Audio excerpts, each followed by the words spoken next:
Bismillah ar-Rahman ar-Rahim. There are some popular buzzwords in contemporary planning literature, such as sustainability and resilience and inclusiveness, climate change, urban mobility, and so on.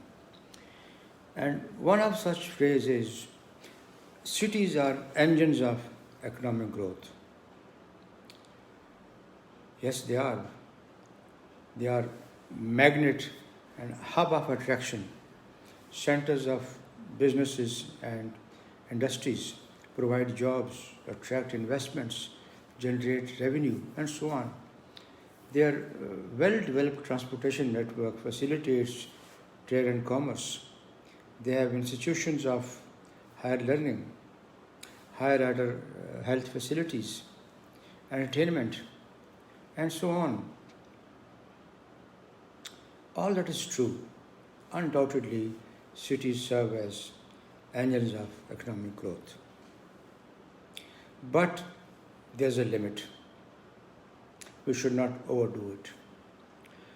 Overinvestment in cities results in diseconomies of scale. Things start getting bad. This goes neither in the interest of cities nor the citizens.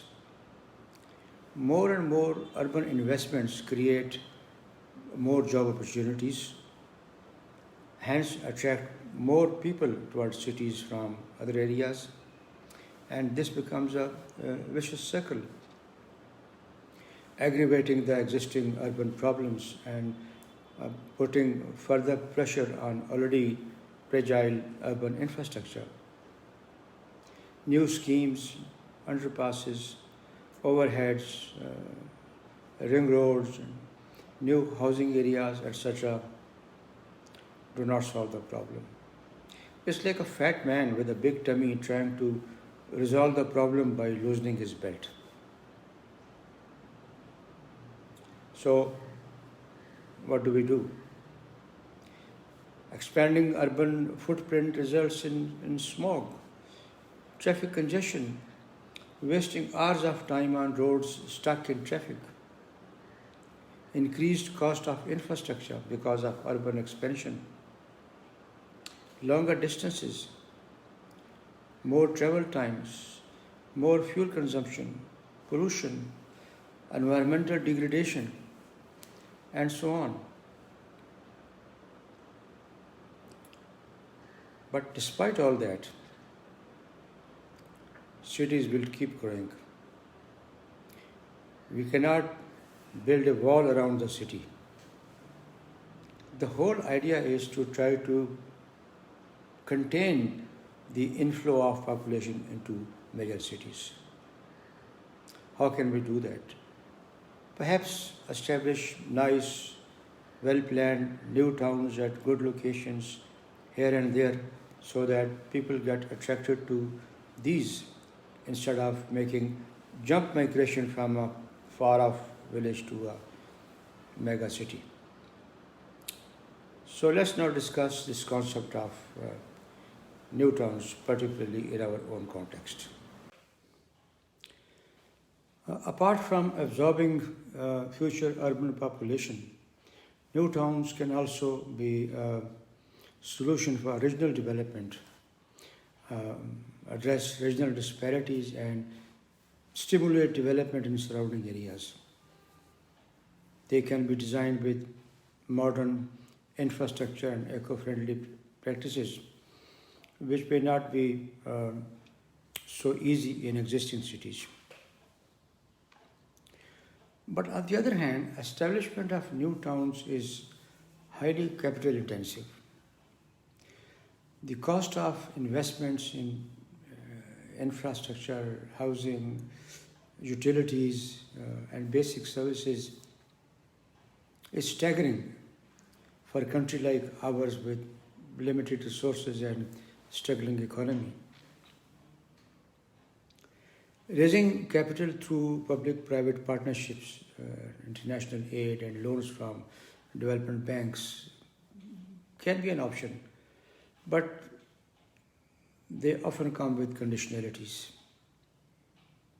Moreover, diverting resources towards new towns will compete and divert attention from other pressing needs such as poverty alleviation and improvement of existing infrastructure or providing essential services in other areas. Besides, establishing new towns can take decades to populate, and by the time this happens, the infrastructure is already obsolete. The process involves planning and feasibility studies, land acquisition and clearance, resettlement issues, infrastructure development, administrative processes, and limited funding, and so on.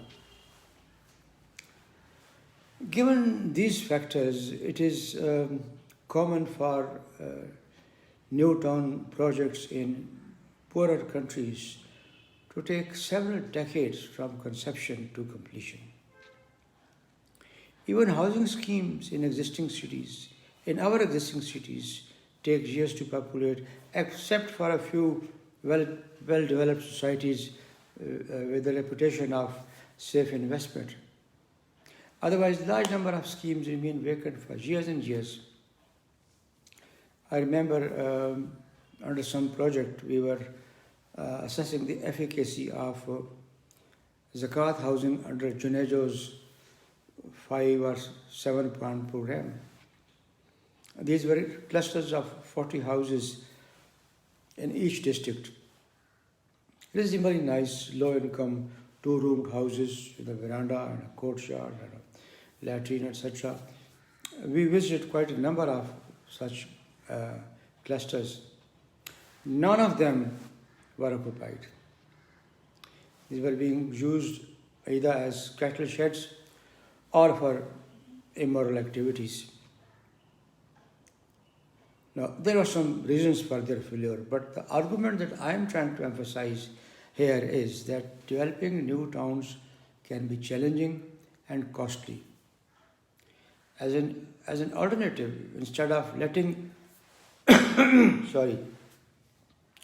mega cities grow, are going for costly new towns, it would perhaps be more advisable and prudent to focus on transforming, developing, and upgrading existing smaller towns.